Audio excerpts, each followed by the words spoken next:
Chennai super Kings కొత్త head coach ఎవరనే దానిపై ఉత్కంఠ కొనసాగుతోంది. స్టీఫెన్ ఫ్లెమింగ్ తో ఇటీవలే విడిపోయిన సిఎస్కే కొత్త కోచ్ కోసం అన్వేషణ సాగిస్తున్న వేళ మాజీ భారత క్రికెటర్ రవిచంద్రన్ అశ్విన్ కీలక వ్యాఖ్యలు చేశాడు. 2019 వన్డే ప్రపంచ కప్ విజేత ఇంగ్లాండ్ మాజీ captain Eoin Morgan CSK coach రేసులో బలమైన అభ్యర్థి కావచ్చని వెల్లడించాడు.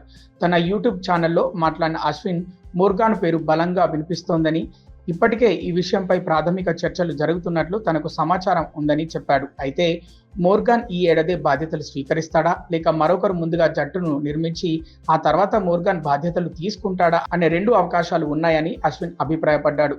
మోర్గాన్కు అత్యున్నత స్థాయిలో కోచింగ్ అనుభవం లేకపోయినా వ్యూహ రచనలో అతడికి మంచి పేరుంది. ఇంగ్లాండ్ వన్డే క్రికెట్ను కొత్త దిశలో నడిపించడంలో అతడి నాయకత్వం కీలకంగా నిలిచింది. 2021లో కోల్కతా నైట్ రైడర్స్ను ఐపీఎల్ ఫైనల్కు కూడా తీసుకెళ్లాడు. మరోవైపు సిఎస్కే కోచ్ రేసులో బ్రెండన్ మెక్కలం పేరు కూడా వినిపిస్తోంది. అయితే ఇంగ్లాండ్ పరిమిత ఓవర్ల జట్లతో అతడికి ఉన్న బాధ్యతల కారణంగా ఐపీఎల్లో పూర్తి స్థాయిలో పనిచేయడం అంత సులభం కాదని అశ్విన్ పేర్కొన్నాడు. ముఖ్యంగా 2027 వన్డే ప్రపంచ కప్ ఏడాది మాత్రమే ఉండటంతో మెక్కలంను సిఎస్కే తీసుకురావడం కష్టమయ్యే పని అని అభిప్రాయపడ్డాడు.